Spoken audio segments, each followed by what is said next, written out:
Hello friends, मैं हूं बिपिन सिंह। मेरा यूट्यूब चैनल बिपिन बिहारी में आपका स्वागत है।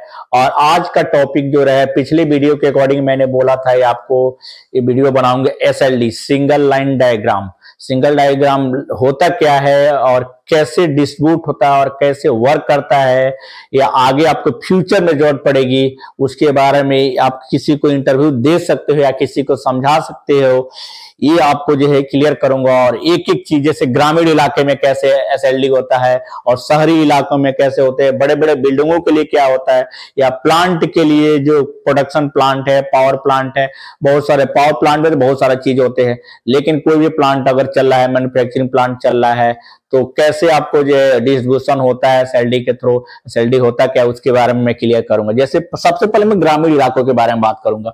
ग्रामीण इलाकों में आप देखे होंगे, आपको जो ग्रिड से आकर, किसी सब स्टेशन से आकर, आपको ये सब स्टेशन ही माना जाते हैं, आपको पोल सब स्टेशन बोलते हैं, जिससे आपको जो है तो जैसे आपको आता है 11 के भी सप्लाई आता है, और आने के साथ आपको जो है हर गांव के बाहरी इलाके में आपको ट्रांसफार्मर लगा होता है, ट्रांसफार्मर लगा होता है। और इससे जो डिस्ट्रीब्यूट होकर 11 के भी आता है।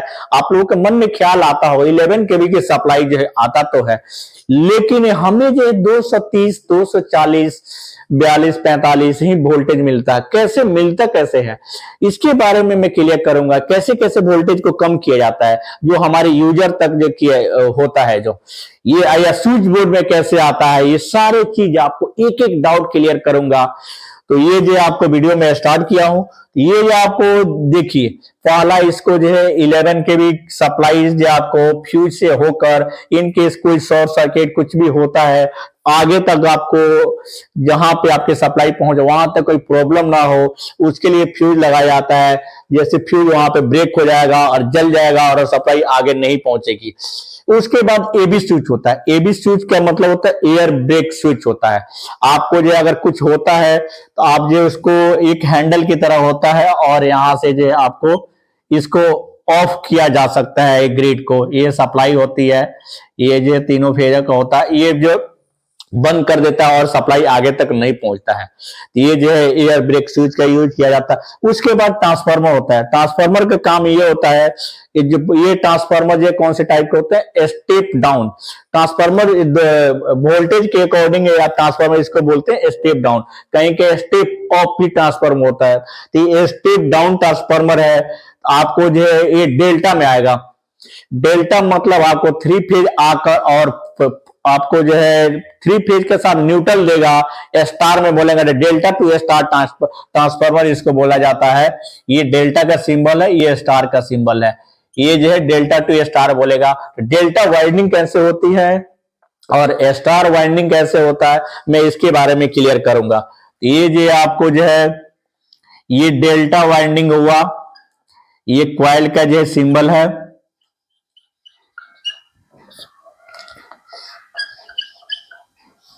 ये जो है डेल्टा वाइंडिंग हो गया। आपको जो ये तीनों फेज मिलेगा, आपको ये आर वाई बी इसमें मिलेगा, 11 के भी मिलेगा। ये वोल्टेज आपको जो है डेल्टा में मिलेगा। आपको ये दो वायर मिलाकर आपको जो है 11 के भी हो जाता है। ये किसी भी दो वायर का वोल्टेज वोल्ट मीटर पर आपको दिखाता है 11 के भी। 11 के भी दो वायर से मिलता है। और दूसरी चीज है star, delta two star step down transformer कैसे होता है, उसकी वोल्टेज कम करने के लिए, न्यूट्रल लाने के लिए कैसे यूज करते हैं, तो ये स्टार के आपको वाइंडिंग में बता रहा हूं ट्रांसफार्मर की कंस्ट्रक्शन। ये आपको स्टार हो गया, स्टार पॉइंट हो गया। ये भी आपको आर वाई और बी हो गया। और ये जो बीच से आपको तीनों को पॉइंट से जो निकलेगा आपको न्यूट्रल मिलेगा। इससे न्यूट्रल मिलके आपको जो आपको 415 वोल्ट इसमें मिलता है। आपको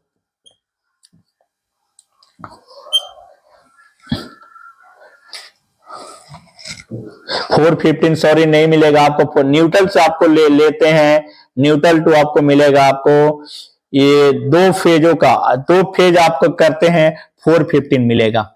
अगर किसी भी फेज से न्यूट्रल के साथ लेंगे आपको 239 के करीब आपको वोल्टेज मिलेगा। ये 239 कैसे आता है, आपको जैसे 3 फेज है तो 415 में डिवाइड करेंगे √3 से, √3 का मान आपको 1.732 होता है, तो 415 बाई 1.732 डिवाइड करेंगे तो 239 के अप्रोक्स आपको वोल्ट आएगा, या 240 वोल्ट जिसको माना जाएगा।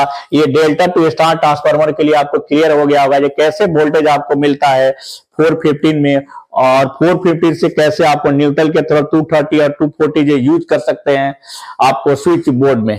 ये चीज आपको क्लियर हो गया होगा, तो आप स्क्रीनशॉट ले सकते हो और आगे समझने के लिए, अंडरस्टैंड करने के लिए स्क्रीनशॉट ले सकते हैं प्लीज। उसके बाद अब मैं आपको क्लियर करूंगा, ये आपको 415 मिल गया डीबी। जैसे आपको जो है घरों में मीटर लगे होते हैं, एनर्जी मीटर लगा होता है, एनर्जी मीटर में कैसे सप्लाई काम करती है और कैसे क्या होता है उसको, जैसे कोई भी एनर्जी मीटर होता है, एनर्जी मीटर में आपको जो है 4 पॉइंट होते हैं, 4 पॉइंट। सिंगल फेज का अगर एनर्जी मीटर है तो 4 पॉइंट में आपको पॉजिटिव, निगेटिव, ये इन होता है, यानी ग्रिड से आता है आपको, ग्रिड यानी पोल से आता है, और ये जो आउट होता है आपको जो है पॉजिटिव, निगेटिव, आपको ये डीपी में जाता है। डीपी मतलब डबल पोल के एमसीबी होता है, और उससे आपको डिस्ट्रीब्यूशन एमसीबी के थ्रू, एक एक सप्लाई एमसीबी के थ्रू एक एक रूम में आपको सप्लाई डिस्ट्रीब्यूट कर सकते हैं। आप एमसीबी बॉक्स भी जानते होंगे, जो आपको डीपी होगा, फिर उसके आउटगोइंग एमसीबी होगा, उसके साथ आपको न्यूट्रल लिंक भी होते हैं, अर्थिंग लिंक भी होते हैं डीवी में, तो उसके डिटेल में अगले वीडियो में बताऊंगा, वीडियो तो लंबा हो जाएगा। दूसरी चीज आपको स्विच बोर्ड होता है, स्विच बोर्ड में भी ऐसे आपको जो है, स्विच बोर्ड आपको सब कोई को, लगभग लोगों को मालूम होता है, कुछ लोग अननोन होते हैं तो उनको नहीं मालूम। ऐसे जैसे स्विच बोर्ड होता है, स्विच बोर्ड ऐसे होता है, आपको जो है एक पॉइंट इन होगा, जैसे ये सप्लाई ऐसे, ये पॉजिटिव हो गया, ये यहां से बाहर से आपको निगेटिव मिल गया, तो यहाँ पे पॉजिटिव है, जो आपको पॉजिटिव सप्लाई लगाते हैं 3 पॉइंट में और एक निगेटिव लगाते हैं।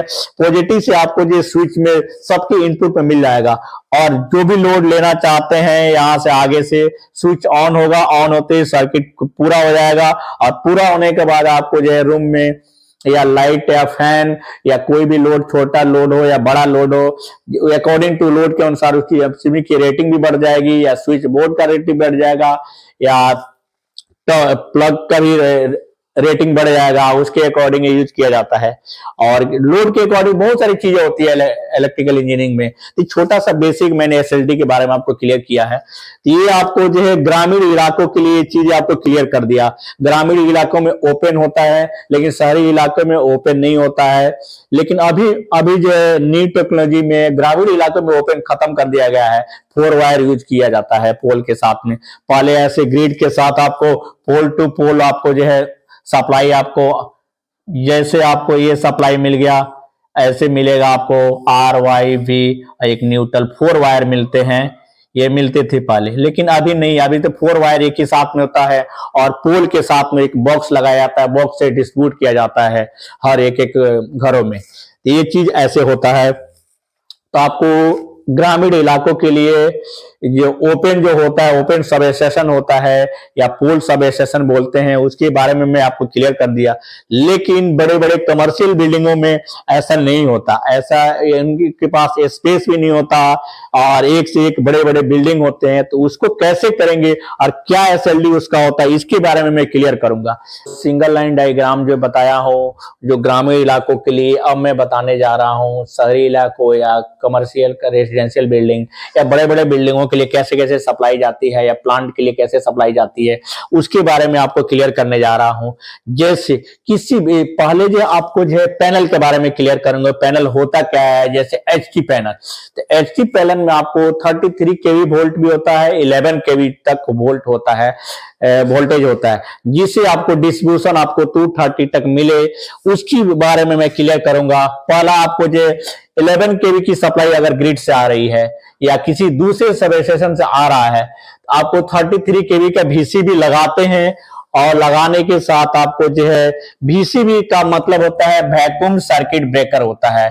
VCB का मतलब वैक्यूम सर्किट ब्रेकर होता है। वैक्यूम सर्किट ब्रेकर होता है, इसका मतलब ये हुआ आज आपको जो भी ऑन होगा, ब्रेकर ऑन होगा तो उसमें वोल्टेज ज्यादा रहता है जिससे आपको ऑन ऑफ के समय आपको स्पार्क ना हो, आर्क प्रोड्यूस ना हो, तो उसको वैक्यूम बोतल में उसको क्लोज कराया जाता है बीसीबी को। बीसीबी के बदले कहीं कहीं एचटी पैनल में आपको ओसीबी पहले लगाए जाते हैं, जैसे ओएल सर्किट होता था, कहीं SF6 लगाए जाते हैं, उसको बोलते हैं सल्फर हेक्साफोलाइड। तो मैं बीसीबी के बारे में आपको क्लियर करूंगा, बीसीबी क्या होता है और कैसे काम करता है। तो वैक्यूम सर्किट ब्रेकर होता है, उसके बहुत सारे सेफ्टी हो, तो अगले वीडियो बताऊंगा, वीडियो बहुत लंबा हो जाएगा। सिर्फ ये टॉपिक SLD के बारे में, सिंगल लाइन डायग्राम के बारे में ये है। उसके बाद आपको बीसीबी का लगा दिए, लगाने के बाद आपको दो आउटगोइंग फीटर, दो पावर ट्रांसफार्मर के ऑन करने के लिए आपको दो ब्रेकर और लगाएंगे। बीसीबी आपको एम्पियर में होता है, आपको जैसे 12 से 50 एम्पियर का होगा। ट्रांसफार्मर आपको 12.5 MVA से आउटपुट आपको 16 MVA इसको यूज कर सकते हैं, कूलिंग करके या एयर के थ्रू, जैसे भी हो, नेचुरल एयर के थ्रू कूलिंग किया जा सकता है। तो आपको जैसे 12.5 है तो 16 MVA का ट्रांसफार्मर लगाते हैं और उसको बढ़ा के इसको ट्रांसफार्मर, इसकी आपको इसमें सीटी और पीटी होता है। पीटी आपको पोटेंशियल ट्रांसफार्मर होता है और सीटी करंट ट्रांसफार्मर होता है। ये आपको एचटी पैनल में लगता है या एलटी पैनल में भी लगता है। पीटी का मतलब होता है पोटेंशियल ट्रांसफार्मर, पोटेंशियल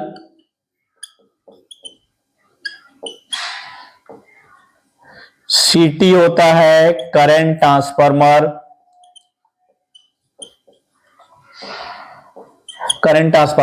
तो पोटेंशियल आपको वोल्टेज को स्टेप डाउन, जैसे आपको 11 केवी से लेकर 11 केवी बाई 110 वोल्ट होता है, ये कंट्रोलिंग के लिए यूज किया जाता है। और सीटी आपको ट्रांसफार्मर आपको करंट मेजर या प्रोटेक्शन के लिए किया जाता है। जैसे आपको करंट मेजर कैसे होता है, मेजर आपको उसको करंट को कम करके मेजर किया, जिससे एनर्जी मीटर में आपको मेजर करने में कोई प्रॉब्लम ना हो, और करंट कम करके आपको मल्टीप्लाई फिल्टर लगा के आपको यूनिट को कंजप्शन निकाल सकते हैं। तो अगले वीडियो में बताऊंगा।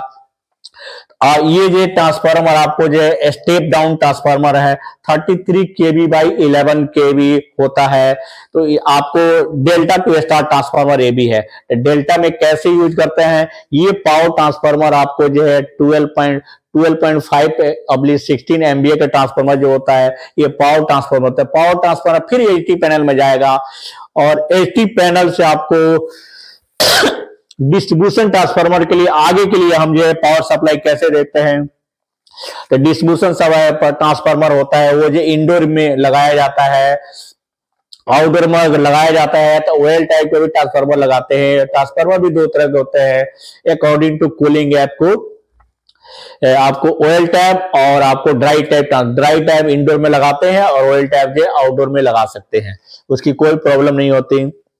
ट्रांसफार्मर के सेफ्टी और डिटेल मैं अगले वीडियो में क्लियर करूंगा। तो आपको एचटी पैनल, आप यहां तक ये आपको एचटी पैनल हो गया, आपका ट्रांसफार्मर हो गया, ट्रांसफार्मर पावर ट्रांसफार्मर हो गया, ये वाली पावर ट्रांसफार्मर इसको बोलेंगे, ये पावर हो गया, ये डिस्ट्रीब्यूशन हो गया, डिस्ट्रीब्यूशन ट्रांसफार्मर इसको बोलेंगे। आपको डिस्ट्रीब्यूशन ट्रांसफार्मर के बाद एलटी पैनल में 415 वोल्ट कैसे मिलेगा, आपको 11 केवी से 430 वोल्ट इसका रेटिंग होता है, 415 440 वोल्टेज अकॉर्डिंग टू आपको जैसा रिक्वायरमेंट वैसा वोल्टेज उसको मिलता है। ट्रांसफार्मर की उसकी बनावट होती है। तो पहले आपको ये बस कपलर का मतलब ये होता है, यहां भी बीसी होता है। बस कपलर का मतलब एक सप्लाई एक जगह से दूसरी जगह पहुंचाने का काम करता है, इसमें भी बीसी भी होता है। एचटी पैनल में, एलटी पैनल में आपको एसी भी होता है, या इसको ऑफ करके रखते हैं तो दोनों इनकमर पर आपको पैरेलल में सप्लाई चलता रहेगा, बिना फ्लक्चुएशन के, बिना, और चलते रहेगा। इसी तरह अब एलटी पैनल में भी आपको जो सेम चीज ये प्रोसेस होता है, इसमें भी बस कपर होते हैं। अगर यहाँ सप्लाई नहीं पहुंच पा रही, इसकी ये खराब हो गया, फल्टी हो गया, तो यहाँ से यहाँ ट्रांसफार्मर लगा सके, सप्लाई को आगे बढ़ा सकते हैं और यूज कर सकते हैं। इसी तरह इनके से पावर फेल हो जाता है, फेल होने के बाद आपको डीजी की सप्लाई, डीजी होता क्या है, डीजी भी आपको पावर बैकअप के लिए उसमें भी अल्टरनेटर लगा होता है, इंजन लगा होता है, इंजन के थ्रू आपको जो है वो भी अल्टरनेटर के थ्रू बिजली बनाता है। ट्रांसफार्मर आपको जो वोल्टेज, ट्रांसफार्मर का रेटिंग जो है आपको जो केवीए में होता है, आपको जो ट्रांसफार्मर वोल्टेज लेता है, स्टेप डाउन करता है, लेकिन डीजी जो जनरेटर अल्टरनेटर जो है आपको वोल्टेज बनाता है, और बनाकर अगर इलेक्ट्रिसिटी नहीं रहता है तो आपको पावर बैकअप के लिए जनरेटर का यूज किया जाता है, डीजल जनरेटर सेट उसको बोलते हैं। वो चीज अगर एसीबी में दोनों सप्लाई नहीं पहुंचता है तो ये ब्रेकर क्लोज होगा, और क्लोज होकर सप्लाई है पूरी फीड कर देगा एक सेक्शन को, और दूसरे डीजी से दूसरे सेक्शन को फीड कर देगा। इन केस से अगर एक डीजी में एक फॉल्ट हो गया और दूसरे पार्ट्स में आपको सप्लाई पहुंचानी है तो बस कपलर ऑन करके आपको सप्लाई पहुंचा सकते हैं। अगर दोनों डीजी हम चला रहे हैं तो आपको बस कपलर इन केस आपको ऑफ करना है, दो सप्लाई एक साथ में कनेक्ट नहीं करना है, नहीं तो इन केस फॉल्ट हो सकता है, शॉर्ट सर्किट हो सकता है, ऐसा कभी नहीं करनी है। तो ये आपको एलटी पैनल के बारे में, कहीं कहीं आपको पीएमसीसी भी पैनल होता है, ज्यादातर आपको प्लांट में मिलेगा। पीएमसीसी पैनल में आपको जो अलग से दो लाइटिंग ट्रांसफार्मर लगाते हैं और उसकी रेटिंग थोड़ा सा कम होता है, जैसे यहाँ 2000 होगा तो वहां 500 केवीए का हो जाएगा, 750 केवीए का ट्रांसफार्मर हो जाएगा, और पीएमसीसी पैनल की तरह उसको चार्ज करते हैं। सेम वही काम हुई जो एलटी पैनल का होता है, सेम जो पीएमसीसी पैनल का होता है। उसमें बड़े लोड के लिए या लोड कम करने के लिए पैनल को उसको अलग से यूज करते हैं, तो पीएमसीसी भी एलटी पैनल ही बोलते हैं। और उसका ये पीसीसी बड़े पार्ट होता है, इसमें फीडर लगाते हैं, बहुत सारे जगह डिस्ट्रीब्यूशन लगाया जाता है। तो आपको जो एलटी पैनल होता है, उसके बाद पीएमसीसी पैनल होता है। तो कौन कौन से पैनल होते हैं मैं आपको डिटेल में लिखने जा रहा हूं। डिटेल में आपको जो है एचटी पैनल, इसको बोलते हैं हाई टेंशन, फिर आपको जो है पीसीसी पैनल या एलटी पैनल बोलते हैं, फिर उसके बाद पीएमसीसी, दोनों पैरेलल में होता है। पीएमसीसी का मतलब होता है power motor control centre panel, इसको बोलते हैं। ये पीएमसीसी पैनल हो गया। फिर आपको जो है एमसीसी पैनल होता है, पीएमसीसी से आउट कीजिए या पीसीसी आउट कीजिए, ये छोटे पैनल होता है। एमसीसी भी होता है, उससे बहुत छोटे छोटे स्टार्टर होते हैं, फैन, एग्जॉस्ट फैन के लिए, या वेंटिलेशन फैन भी कहीं भी यूज करते हैं, बोलते हैं उसे, तो आपको एमसीसी पैनल बोलते हैं उसको। फिर आपको जो है उसके बाद आपको जो है डीबी होते हैं। डीबी में आपको जो है पीडीबी का मतलब पावर डीबी होता है, फिर एलडीबी होता है, इसकी लाइटिंग डीबी होता है। फिर उसके बाद आपको ईएलडीबी होता है, इमरजेंसी लाइटिंग डीबी होता है। इमरजेंसी लाइटिंग आपको यूपीएस से मिलता है, और ये जो दोनों पावर से यूज किया जाता है। डीबी के बाद आपको जो है स्विच बोर्ड में भी यूज करते हैं। ये स्विच बोर्ड होता है, तो स्विच बोर्ड में आपको जो है सॉकेट होता है और स्विच होता है, और उससे लाइटिंग का होता है, ये यूज किया जाता है। ये चीजें आपको डीपली अगर बनाऊंगा तो बहुत लंबा वीडियो बन जाएगा, तो ये आपको क्लियर हो गया होगा लगभग। मैंने कोशिश किया है, अगर और अच्छे से जानना है, जैसे स्विच बोर्ड है, तो स्विच बोर्ड आपको घरों में देखे होंगे, ऐसे स्विच बोर्ड होते हैं, जैसे सॉकेट हो गया है आपको। फिर उसके बाद आउटगोइंग स्विच होते हैं, ऐसे स्विच होते हैं। ये इसकी कनेक्शन आपको ऐसे, आपको पॉजिटिव है, इसमें पॉजिटिव सप्लाई एमसीबी के थ्रू मिल जाएगा आपको।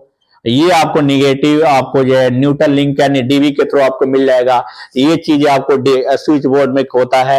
ये ऐसे ही वीडियो आपको अच्छे से आपको क्लियर कराऊंगा, बहुत सारे इसमें टॉपिक है, जैसे एचटी पैनल होता क्या है, उसमें कौन कितने इंडिकेशन होते हैं, बीसीबी के सेफ्टी के होते हैं, बीसीबी कैसे काम करता है, बस बार कैसे कनेक्शन होते हैं, और कैसे सीटीपीटी का कनेक्शन होता है। बहुत सारी चीजें मैं वीडियो बनाऊंगा, तो मेरे मित्र और मेरे भाई, बड़े भाई, छोटे भाई, कुछ भी अगर कोई मिस्टेक से मैंने कुछ गलत अगर बोल दिया हो और बता दिया, कमेंट करके आप सजेशन ले सकते हैं, या आपको समझ में नहीं आ रहा है आप पूछ सकते हैं डायरेक्टली।